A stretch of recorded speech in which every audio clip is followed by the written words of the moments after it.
오늘 표제에 보면 아삽의 시인데요. 대체로 저자가 좀 불명하다 그렇게 주석학자들 말하고 있고요. 깃딧에 맞춘 노래다 이렇게 되어 있습니다. 깃딧이 또 뭔지 이것도 또 정확하게 말하기가 어렵습니다. 그러나 대체로 그것이 어떤 음유를 이야기하는 건지 아니면 어떤 악기를 이야기하는 건지 분명하지 않다 그렇게 말합니다. 다만 기쁨과 감사가 넘치는 그런 찬양 이럴 때 이 깃딧에 맞춘 노래가 이렇게 표제로 등장한다는 것을 우리가 기억해 볼 필요가 있겠습니다. 오늘 시편을 보면 크게 우리가 셀라라는 여러 편으로 나누기도 하는데요. 박윤선 또 목사님 또 주석을 보니까 또 세 부분으로 나누기도 하고 그렇게 하셨던데 그냥 셀라를 중심으로 두 부분으로 이렇게 나누면 어떨까? 칼빈이 그렇게 나누었던데요. 그렇게 한번 생각해 봅니다. 크게 내용적으로 보면 앞부분은 하나님을 찬양하라. 또 찬양이 합당하다. 하나님이 우리에게 행하신 일이 찬양받기에 합당하다. 그래서 우리가 하나님께 영광을 올리고 찬양을 드려야 된다. 그것을 1절에서 7절은 말씀하고 있고 이제 후반부 8절 이후의 마지막 절까지서는 바로 청종하지 않는 백성. 기본적으로 지금 여기에 대상은 그렇게 순종하지 않는 그러한 백성들이에요. 그 백성들에게 입을 크게 열면 채우고 10절에 보면 입을 크게 열면 채우고 입을 그저 크게 벌리면 자루에 목이 넓은 같이 그러면 많이 받아들이고 그런 개념으로 볼 수도 있고 또 입을 크게 열라라는 것은 굳이 또 우리가 입이 크면 많이 먹고 그런 게 아니라 찬양을 또 드리는 마음이라고 해석해 볼 수도 있어요. 너무 입을 크게 열어 이거 설교만 하면 그냥 크게 구하면 크게 주신다. 그거 세상 딸들이 다 달라 하죠. 근데 그거 아니라 여기 입을 크게 열리라는 것은 전체적인 문맥에 보면 찬미하고 좀 관계가 된다. 이렇게 볼 수도 있어요. 여호와를 인정하고 온전히 아주 큰 찬송을 드려라. 마음을 다해서 전심전력으로 전심으로 찬양하라. 그런 또 뉘앙스로 볼 수도 있어요. 꼭 기도 강구로 볼 수도 있지만은 찬양으로도 볼 수 있는데 후반부에서는 그런 부분이에요. 너희들은 구하지도 않고 그리고 한마디로 말씀을 듣지 않는 청종하지 않는 백성인데 이제 후반부에는 너희들이 그렇게 그냥 말 안 듣고 있으면 그냥 둘 것이다. 내가 로마서에 나오듯이 내버려 두겠다. 그냥 내버려 두겠다. 그러나 너희들이 입을 크게 열고 찬송하고 여호와를 인정하고 그리고 간구하고 하면 16절에 보면 기름진 밀을 주고 그리고 반석에서 나오는 꿀로 만족시켜 주시겠다. 이렇게 말씀하고 있습니다. 여러분들은 기름진 밀이 보신 적 있는지 몰라도 우리 시골에는 거의 밀 농사는 안 지었어요. 보리 농사만 지었는데 언젠가 이렇게 학교 가는데 밀밭이 있어요. 근데 이제 밀이 보면 추수할 때 보면 그야말로 반질반질해요. 밀이. 그래서 밀 까불어 가지고 먹기도 하고 그래요. 그래 오래 씹으면 또 껌같이 되기도 하고 또 보리도 많이 씹지만 밀이 그런 게 있어요. 그러니까 기름진 밀이란 말을 저는 이제 그냥 쉽게 생각했을 때 기름진 밀을 먹이고 이런 말을 하면 정말 통통하고 번질번질한 밀이에요. 잘 가꾸어진 밀이에요.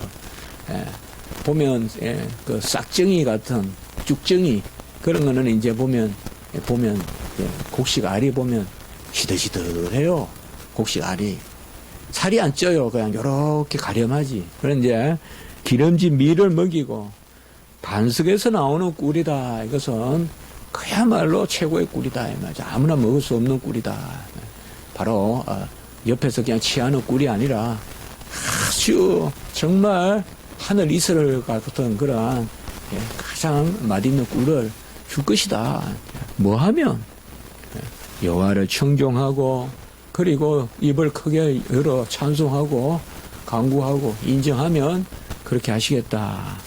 그러니까 후반부를 많은 주석들이 주로 보면 패역한 이스라엘에 대한 어떤 저주 이렇게 자꾸 해석한 경우가 있는데 굳이 그렇게 우리가 볼 필요 없고 후반부는 역시 전반부하고 연관시켜서 전반부는 찬송하라. 후반부는 여하이 행하면 하나님이 여하이 갚아주실 것이다. 그러니 우리가 찬송할 조건이 된다. 그렇게 우리가 해석을 하면 오늘 시편이 참 아름다운 시편으로 우리에게 그렇게 더 와닿지 않을까 이렇게 생각합니다. 특별히 우리가 읽으면서도 조금 느낌이 오겠지만은 본 시편에서는 대체로 우리가 6월절을 좀 떠올릴 수 있어요. 3절에 보면 초하루와 보름과 명절에 이렇게 되어 있잖아요. 초하루란 말, 보름이란 말, 옛날 성경에는 월삭과 월망가 이렇게 번역되어 있어요. 옛날 성경에는. 월삭이란 말은 이제 달이 모양을 갖추는 시작하는 날이죠. 예? 우리가 말하면 이제 초승달이 있고 이제 상현, 하현 뭐 이렇게 있잖아요. 그리고 보름달이 있잖아요. 보름달이 있고 이제 그런데 초승달이 이제 또 상현 또 보름달 이렇게 되잖아요. 반달, 보름달 이렇게 되는데 바로 초하루달. 이스라엘도 언역이에요, 언역. 양력 아니에요. 달력이에요, 달력. 그렇게 월력이에요, 이스라엘. 그러니까 달의 시작이 해가 아니라 태양력이 아니라 태음력이에요. 그래서 달의 시작이 첫날이에요. 그걸 월삭이라고 해요. 이때도 이제 또 예배 드리고 번제 드리고 우리가 알다시피 특별히 이게 7월 1일이에요. 보름은 7월 15일. 우리가 말하는 대속죄일. 그리고 바로 이어지는 명절은 뭐예요? 그게 수장절. 7일 동안 지키는 수장절의 출발이잖아요. 그러니까 특별히 오늘 3절을 봤을 때는 6월절이라고도 생각하지만은 대체로 수장절이라고 보는 게 답입니다. 그래서 초하루와 보름과 우리의 명절에 특별히 나팔을 불지어다. 우리가 나팔절이라고도 이렇게 하잖아요. 7월 1일에. 그래서 나팔을 불거든요. 그래서 이런 것들이 바로 그러한 수장절을 뜻한다. 초막절을 뜻한다라고 이렇게 우리가 보아서 무방하겠습니다. 그래서 오늘은 특별히 이 시편은 수장절, 초막절. 수장절, 초막절은 과거의 의미로 하면 기념의 의미로 하면 뭐예요? 바로 출애굽과 광야 생활을 기념하는 거예요. 출애굽과 광야 때 함께 하셨던 하나님. 그래서 초막이에요. 그리고 우리가 수장절 하면 1차적인 의미는 광야 생활이에요. 두 번째 의미가 뭐냐 하면 추수예요. 추수. 그 추수에서 드리는 것은 어떻게 보면 수장절의 본래 의미는 광야 생활을 기념하는 거예요. 광야 생활을. 그래서 오늘 여기가 보면 바로 초하루와 보름과 명절에 나팔을 불지어다. 이걸 우리가 수장절로 봐야 되는 초막절로 봐야 되는 큰 의미는 그게 바로 초막절의 의미가 출애굽과 광야 생활. 그때 그야말로 풀 잘 나가요. 나뭇가지 베어가지고 나뭇가지와 풀 가가지고 장막을 만들어 살았잖아요. 성경에 나오잖아요. 그때를 기념한다 이 말이에요. 그때 그래서 풀을 잘라가지고 가지 이 가지 저 가지 뭐 여러 가지들 있잖아요. 성경에 종려가지도 있고 이렇게 잘라가 만들어서 그걸 기념하는. 특별히 우리가 5절 이하에 보면 바로 이것을 알 수가 있죠. 바로 가나안 이야기를 하고 있죠. 출애굽을 이야기하고 있잖아요. 5절에서부터 7절까지 보면 출애굽과 광야 생활을 이야기하거든요. 그러니까 오늘 시편은 수장절에 여호와를 찬미하라. 그 전체적인 문맥 가운데서 노래하고 있다. 그 말씀입니다. 5절에서 7절에 보면 하나님이 애굽 땅을 치러 나아가시던 때에 참 너무나 합당하지 않겠습니까? 모세가 무슨 준비된 사람을 끌고 혁명을 하는 게 아니라 또 스파르타쿠스 그 반란같이 무슨 노예들을 해방시키는 반란을 일으키는 것이 아니라 하나님이 애굽 땅을 치러 나아가신다. 하나님이 애굽 땅을 치러 나아가시던 때에 나아가시는 거예요. 그러니까 딱 중심은 뭐예요? 지금 가나안에 두고 있는 거 사실상.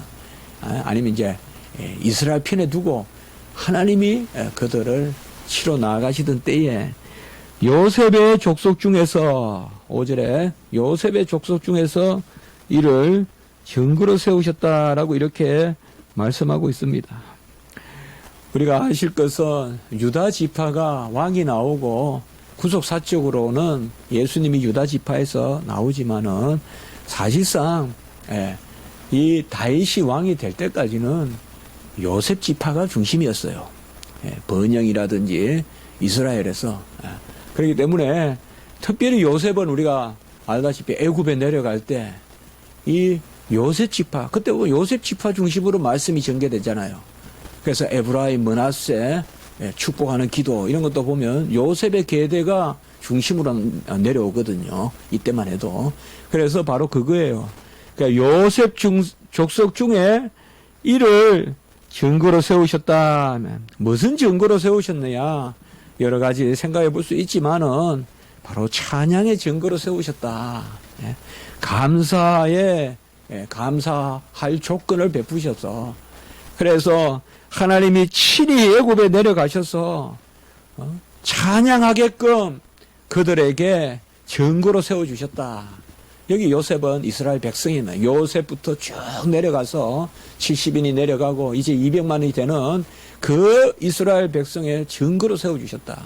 찬양의 증거로 세워주시고 내가 알지 못하던 말씀을 들었나니 이것도 참 어려운 구절이에요. 난의 구절이다 그렇게 하는데 내가 알지 못하던 말씀을 들었나니 제가 주석을 한 서너 개 봤는데요.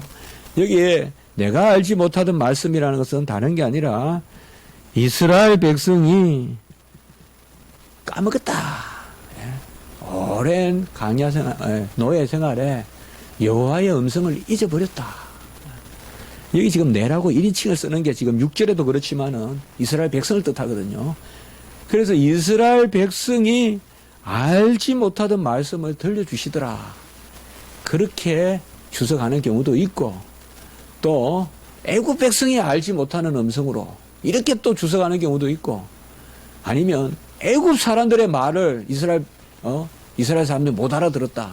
그렇게 주석하는 경우도 있고 한데 뭐 그것을 우리가 너무 획일적으로 말하기는 어렵고 대체로 은혜롭게 우리가 하나님이 이스라엘 백성들에게 정말 들려주셨다 이 말이죠. 오랜 노예 생활 가운데 하나님이 계시도 없고 묵시도 없는 같이 그렇게 이스라엘 백성이 버려진 듯 있었지만은 이제 3대, 4대, 5대 몇 대가 돼 있겠어요. 400년이면 한 대를 30년으로 잡아도 몇 대입니까? 우리가 1대, 2대만 해도 다 까먹어요.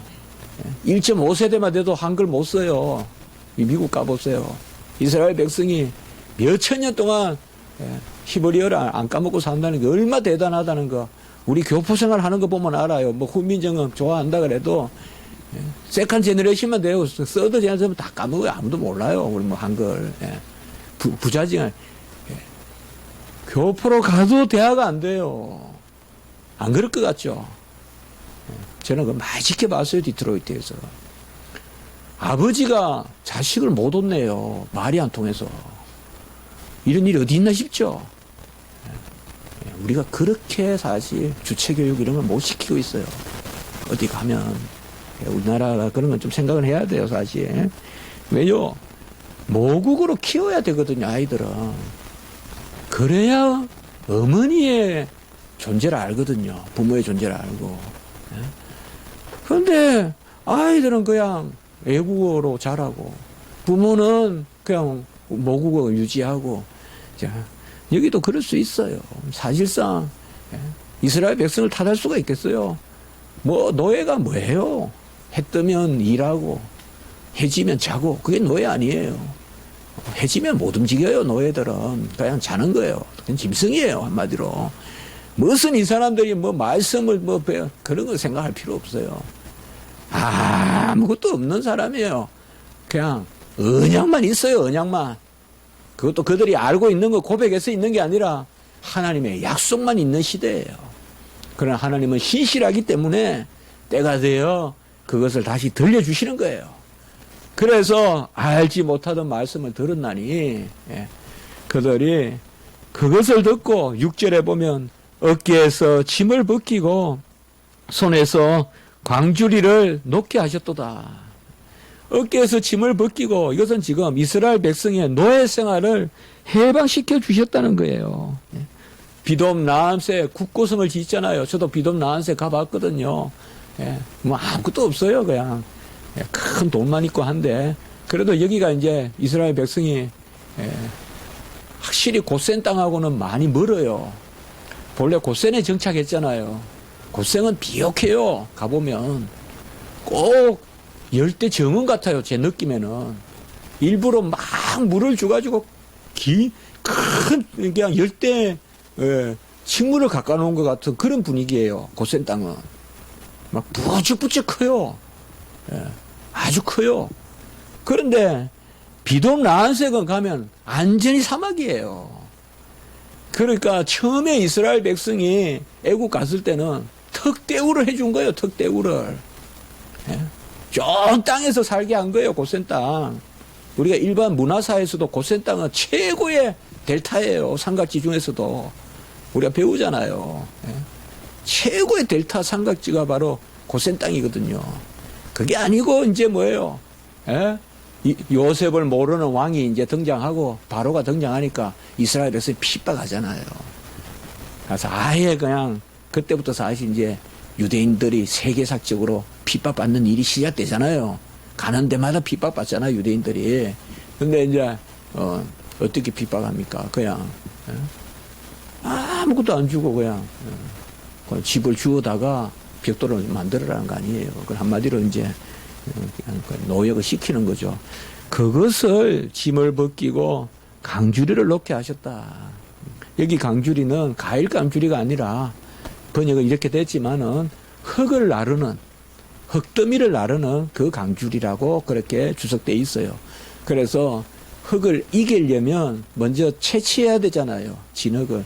그걸 날라가지고 형에 넣어서 틀에 넣어서 벽돌을 만들어가지고 성을 쌓는 거 아니에요, 지금. 국고성. 한마디로 국고성이니까, 국가에 우리나라 말하면 어떤 곡물 같은 거 넣어 놓는 성을 쌓는 거 아니겠어요.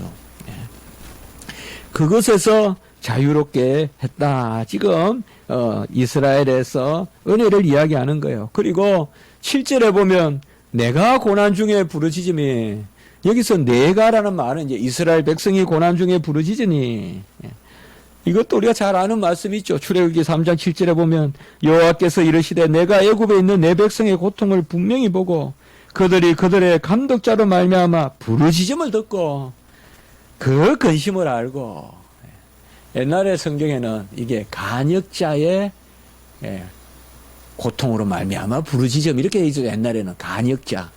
그게 이제 바뀌었어요. 감독자로. 간역자라는 게 뭐예요? 바로 일 시킬 때 그 해초리 들고 일 안 하면 막 때리고 하는 사람도 있잖아요. 가장 악독한 사람이죠. 그 간역자예요. 간역자. 옛날에는 볼간자니까 한마디로 감독하는 거예요. 일을 하는지 안 하는지 살펴보는 사람. 옛날 성경에는 간역자. 그래서 우리가 그렇게 기도를 많이 하잖아요. 간역자로 말미암아 고통을 들으시는 하나님, 우리 고통도 들어주십시오. 그렇게 많이 기도하는데, 요새 성경에는 간역자가 아니고 감독자로 바뀌었거든요. 그러니까 감독자에 얼마나 이스라엘 백성이 맞고 때리고, 그 간역자가 얼마나 악독했는지 그걸 그냥 모세가 죽여버리잖아요. 모세가. 하도 이스라엘 백성은 막 채찍으로 때리고 그냥 짐승 취급하니까 그 이스라엘 백성이 그래 이제 고난 중에 부르짖으니라고 하는데 저는 이걸 이렇게 생각해요. 우리가 성경은 항상 있는 그대로 생각해야 되거든요. 혹자는 이게 이스라엘 백성이 여호와를 찾았다. 과연 그럴까? 이스라엘 백성이 여호와를 찾았어요. 모여서 여호와여 우리를 살려주십시오. 우리를 해방시켜 주십시오. 그렇게 기도했다라고 우리가 쉽게 생각하기 쉽지만 이스라엘 백성이 그런 믿음을 가지고 있었을까? 아까 말씀같이 400년이 지나고 노예 생활하고 언어도 문자도 과연 있었겠는가 제대로? 없어요. 그래서 끌고 나와서 율법을 주시는 거예요. 그때부터 이스라엘 백성에게 다시금 말씀을 주시는 거예요, 하나님이. 이스라엘 백성은 없어요, 이때. 그러면 감독자로 말미암아 부르짖음을 들었다고 할 때 저는 이렇게 해석하고 싶어요. 그들이 부르짖은 게 아니라 여호와가 그들을 불쌍히 여기고 그 모습을 부르짖는 모습으로 보신 거예요. 자식이 뭐 달라 안 해도 자식이 타지 가가 고생하는 모습 이런 거 보면 부모는 부르짖는 모습으로 보이는 거예요, 그게. 저는 그렇게 해석하고 싶어요. 우리가 잘 조심해야 될 게 이스라엘 백성들이 종살이 하는데 율법을 알고 있었다거나 그들이 지혜가 있었다거나 그들이 무슨 고급스러운 교양을 갖춘 하나님의 백성이라거나 아니면 율법을 전성해가지고 주야로 묵상했다거나 그건 다 잘못된 생각들이에요. 이스라엘 백성은 아무것도 아니에요. 아무것도 아니에요. 언약이 있을 뿐이에요, 그냥. 하나님의 언약만 살아있는 시대지, 400년은. 아브라함 언약. 그 언약만 있는 시대지. 사실상, 다른 건 아무것도 없어요. 아무것도 없다 보면 돼요. 아무것도 없는 백성들을 끌어내서 율법을 줘서 옷을 입히는 거야, 한마디로. 야만인에게 옷을 입히듯이 율법의 옷을 입혀서 그들을 가나안으로 데리고 가는 거예요. 그렇게 보면 우리가 기도하기 전에 하나님은 먼저 우리를 부르짖는 것으로 보셔요. 어떻게 보면 내가 처한 고통, 내가 처한 이 어려움, 미련함, 어떻게 보면 구할 때 구하지 않는 것조차도 부르짖는 것으로 보실 수 있어요. 불쌍히 보실 수 있어요. 이스라엘 백성이 저는 모여서 여호와여 어느 때까지이니까 그렇게 기도했다고 저는 여기기 어렵다고 봐요. 여호와가 그래 봐주시는 거예요. 저들이 정말 불쌍하구나. 우레소리의 은밀한 곳에서 응답하며, 이것도 우리가 다 아는 출애굽기에 나오는 말씀이죠. 우레소리의 은밀한 곳이란 말은 우레와 번개와 빽빽한 구름 가운데 이스라엘 백성에 나타나시잖아요. 율법을 받을 때. 이거는 바로 율법 수여할 때예요. 우레 속에 은밀한 곳에서 응답하시고 머리바 물가에서 너를 시험하셨도다.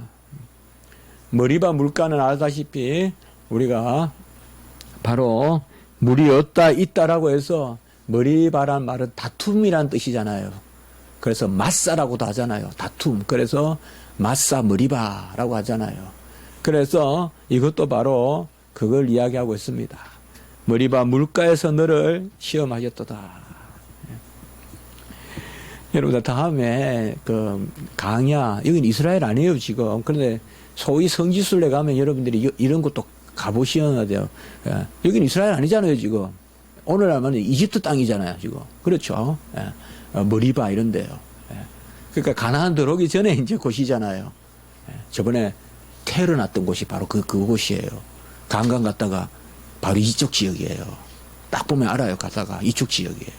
그래서 카이로 이런 데서 벗어나서 이제 아직까지 홍해 안 건너고 가나안 안 등하고는 그 지경에서 저번에 터진 거예요. 갑자기 그냥 하나 많이 죽었잖아요. 우리나라 최근에 그랬잖아요. 그 성지순례 가거나 할 때는요, 저는 성지순례 한 말 좀 자제하고 싶은데 쓸 말이 없었는데 좀 독한 사람을 리더로 세워야 돼요. 제가 이때 아무도 안 가려는 거 이제 머리바로 가면 2시간인가 늘 돌아가야 돼요. 전부 지쳐 있어요 우리 학생들이. 그런데 선생님들하고 조장을 짜가지고 다 그냥 숙소로 가는데 저만 머리바로 가자 그랬어요. 그러니까 갔다 오니까 지금 저는 생각이 나요, 이게. 그래가지고 머리바, 그 다음에 르비딤. 머리바 다음에 르비딤이 나오거든요. 르비딤. 예. 그 다음에 이제 무슨 사건이 나오는가 하면 바로 아말렉을 전투하는 게 나와요. 이게 계속 이어져 나와요, 사건이.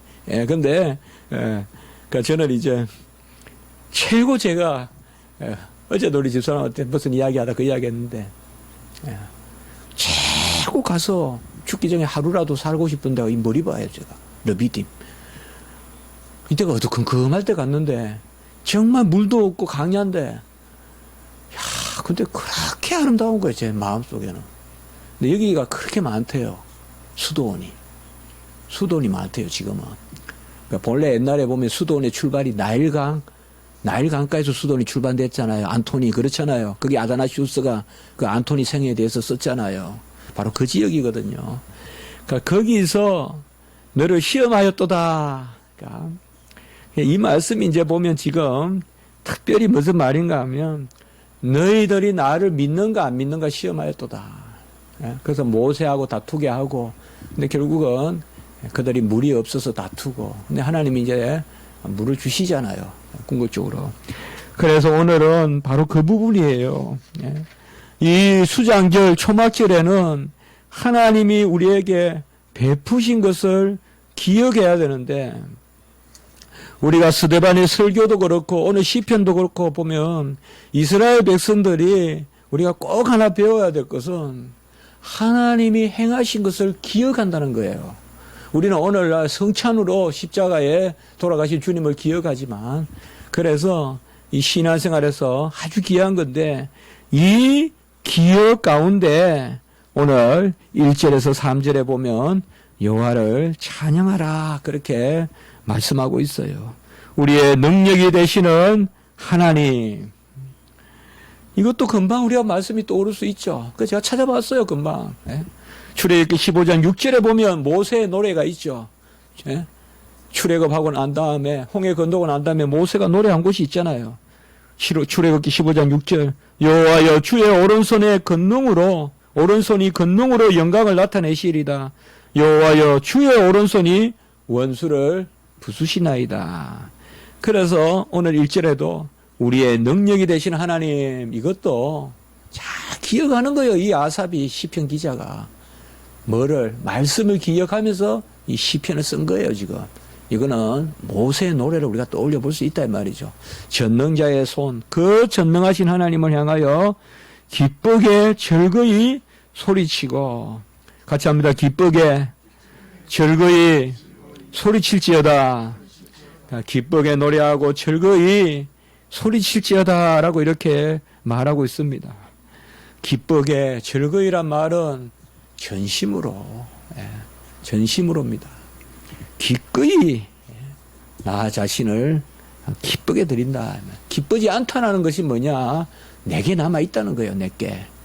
내 것이 남아있다는 거예요. 그건 아직 기쁘지 않은 거예요. 찬양할 때 기쁘게 드린다는 것은 전부 하나님 거라고 생각하고 드린다 이 말이죠. 그래서 기쁘게 즐거이 소리칠지어다. 그리고 2절에 보면 시를 읊으며 소고를 치고 아름다운 수금에 비파를 아울지이다 라고 이렇게 말하고 있습니다. 시를 읊으면서 이것은 뭔가 하면 찬미를 뜻해요. 시를 읊는다는 것은 찬미요. 찬미는 뭐예요? 어제 서정시 쓰는 게 아니에요. 여호와의 행사를 노래하는 거예요. 그래서 시를 읊는다는 것은 그가 무엇을 행하셨고, 그게 시예요. 시를 읊으며 소고를 치고 아름다운 수금에 비파를 아우를지어다 라고 이렇게 말하고 있습니다. 바로 이스라엘의 광야 생활을 기억하면서 전심으로 시로 또 소고와 비파와 수금으로 아름다운 악기로 여호와 하나님께 찬미를 하라. 이것이 4절 같이 한번 읽어볼까요? 4절 시작. 이는 이스라엘의 율례요 야곱의 하나님의 규례로다. 같이 합니다. 찬양의 규례다. 찬미 드리는 것은 선택사항이 아니에요. 해도 되고 안 해도 되는 어떤 아디아프라 아니에요. 여호와의 백성은 여호와 하나님께 마땅히 영광을 올려드려야 돼요. 수금으로 비파로 칼빈의 주석에서는 여기서 어코모데이션을 이야기해요. 구약 때는 악기로 드렸지만 지금 우리는 심령으로 드린다. 물론 악기를 사용할 수도 있지만 더 성숙하게 지금은 우리가 심령으로, 이 시대에 심령으로 하나님 앞에 드린다. 찬송은 저는 크게 불만이 없어요. 불만이 없는 게 아니라 기뻐해요. 그러나 꼭 한 가지 부탁은 안 드려요. 그렇지만 꼭 그렇게 됐으면 좋겠다 싶은 게 있어요. 그건 찬양이에요. 찬양은 크게 드려야 돼요. 안 하려면 하지 말고 찬양은 크게 드려야 돼요. 찬양을 중얼중얼 하면 돼요. 그 무슨 의미일까요? 물론 찬양을 크게 드린다고 그게 절대 가치가 있을까요? 그렇게 말할 수 있겠지만은 전심으로 기쁘게 어떻게 보면 율례와 규례예요. 찬양. 다른 건 다 잘하는데 찬양을 그냥 엎주르듯이 그냥 나지막하게 내가 들어도 내가 안 들릴 만큼 그렇게 찬양해서 합니다. 우리 교회도 찬양을 크게 드려야 돼요. 찬양을. 제가 저번에 수도노예 강습회 가서 그런 말 한 적이 있어요. 왕신리 교회에 있는데 제가 고동부, 중동부 이제 기도하러 가가지고 축도도 하고 그러거든요.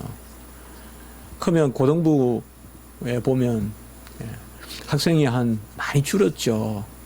근데 한 60명, 그래도 70명 모이고 선생님이 한 20명 돼요. 근데 찬양할 때 보면 소리가 안 들려요. 근데 한 선생님들이 그래요. 요새 아이들은 찬송도 안 하고. 제가 그럴 생각했어요. 선생님들은 왜 찬송하냐, 이 말이에요. 선생님이 20명이나 되는데 찬송 아니야, 이 말, 선생님들은. 주일학교 찬송할 때 아이들만, 주일학교 예배는 아이들만 드리는 예배예요? 선생님들이 찬송을 안 하는데 왜 아이들 어떻게 찬송하겠냐, 이 말이에요. 선생님들이 먼 산 보고 있고, 선생님들이 무슨 가사냐 하면서 음미하고 있으면 되겠어요? 선생님들이 크게 찬송을 하면 나머지가 다 따라해요. 아이들 다 안 알아 해도 따라해요. 4주를 가까이 크게 하면. 크게 드려요, 크게. 아멘도 크게 하고, 찬송도 크게 드려요. 좀 작게 하고 나지막하게 해. 그게 세련된 거예요? 아니에요. 이스라엘의 율례요, 야곱의 하나님의 규례라고 했어요.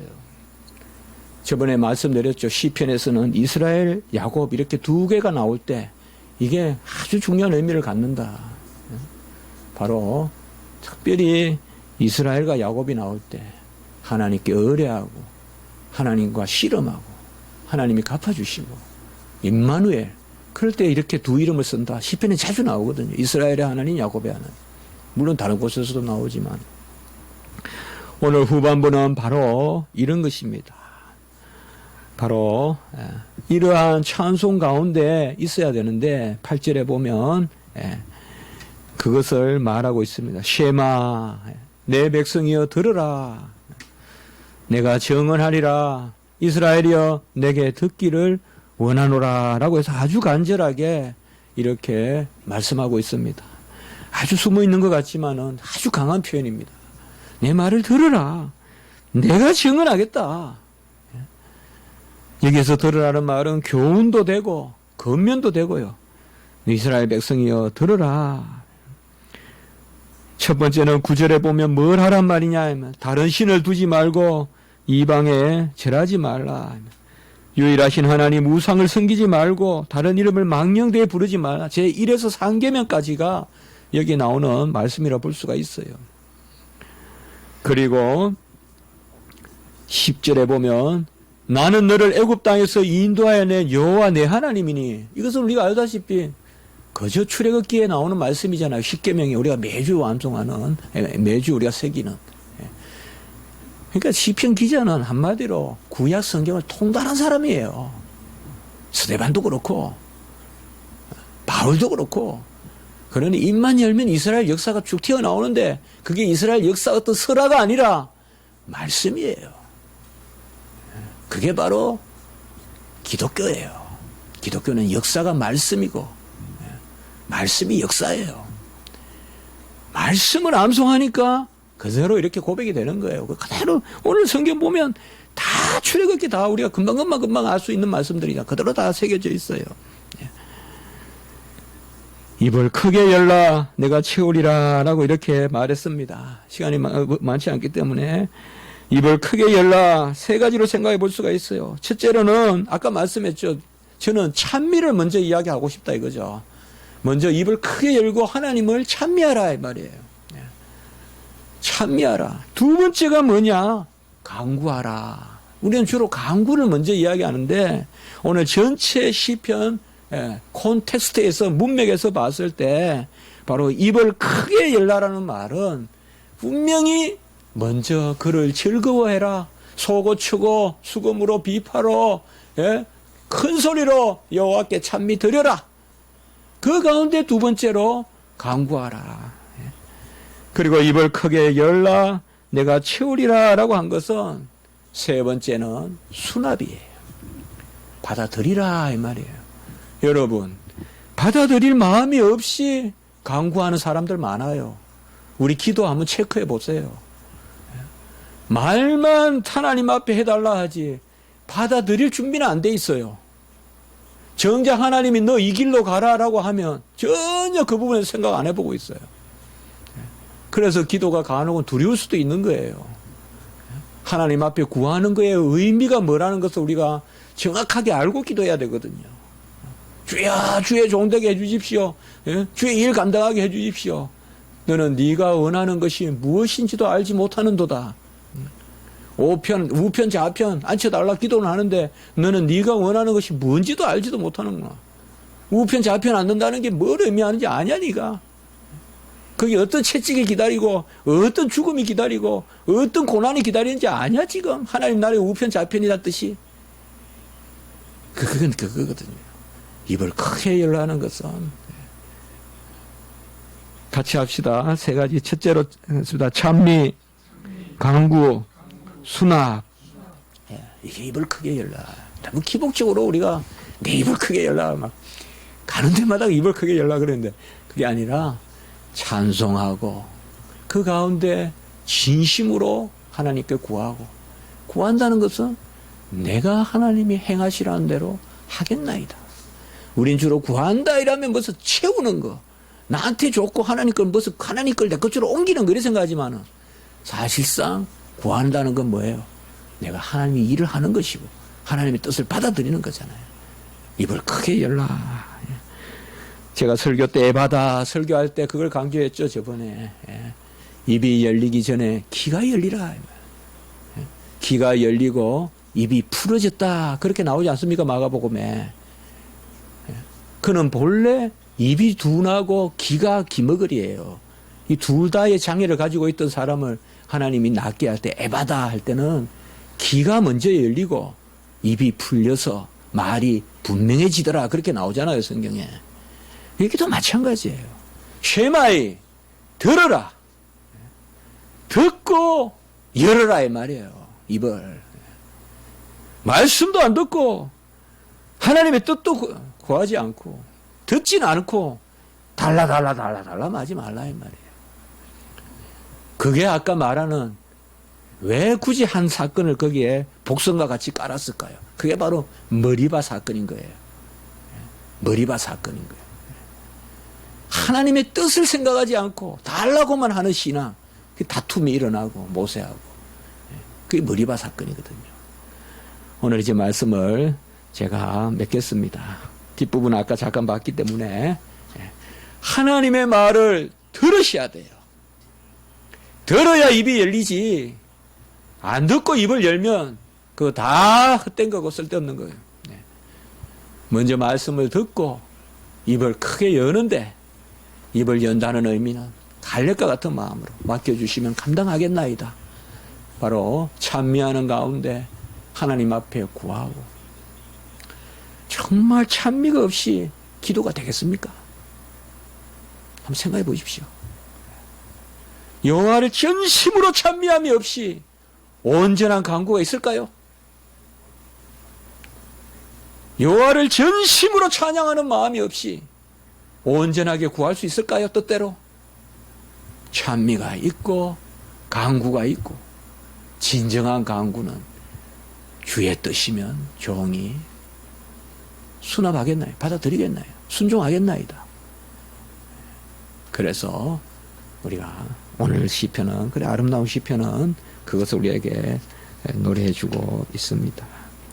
하나님 앞에 구하여서 여러분의 생애에, 여러분의 행로에 기름진 밀과 반석의 꿀이 만족해하는 오늘 마지막 말씀, 그런 은혜가 있기 바랍니다. 우리 교회도 기름진 밀과 반석의 꿀이 만족해하는 그러한 역사가 있기를 바라는 것입니다. 찬미하시고 구하십시오. 찬미하시고 구하십시오. 우리 주님과 같이 축사하시는 마음, 하나님께 영광 돌리면서 구하십시오. 그리고 그 가운데 주어지는 일은 고통스럽더라도 그것이 즐거운 일인 줄 알고 맡으십시오. 그러면 하나님께서 우리를 독특히 인도하실 것입니다. 함께 기도드리겠습니다. 거룩하고 자비로우신 하나님 아버지, 입을 크게 열라 채우리라. 찬미와 간구와 수납에 그러한 묵상을 저희들에게 허락하시니 감사합니다. 하나님 아버지, 여호와를 기뻐하고 즐거워하고 전심으로 찬미하는 저희들의 영혼이 되게 해주시고, 세상 만사 어려움이 많지만은 찬송이 율례요, 찬송이 규례라는 것을 기억하게 하시고, 성도는 필히 하나님께 찬송 드려야 하는 그런 바로 우리의 존재라는 것을 기억하고 나가는 저희들이 되게 해주시옵소서. 이 시간에 저희들의 심령을 돈 하나로 모아 오늘 말씀을 기억하며 기도하고자 합니다. 우리의 기도 가운데 하나님께서 은혜를 베푸시고, 하나님 불쌍합니다. 저희들은 연약한 가운데 나왔습니다. 죄 가운데 나왔습니다. 하나님 우리를 정하게 하시고, 하나님 우리를 인도하시옵소서. 우리는 간구할 줄조차 모르니 이스라엘 백성과 같이, 그러나 하나님 우리 모습 그대로 보시고 우리의 부르짖음을 그 모습 가운데서 찾으시고 그 부르짖음을 들어주시옵소서. 감사하옵고 구주 예수 그리스도 이름으로 기도드리옵나이다. 아멘.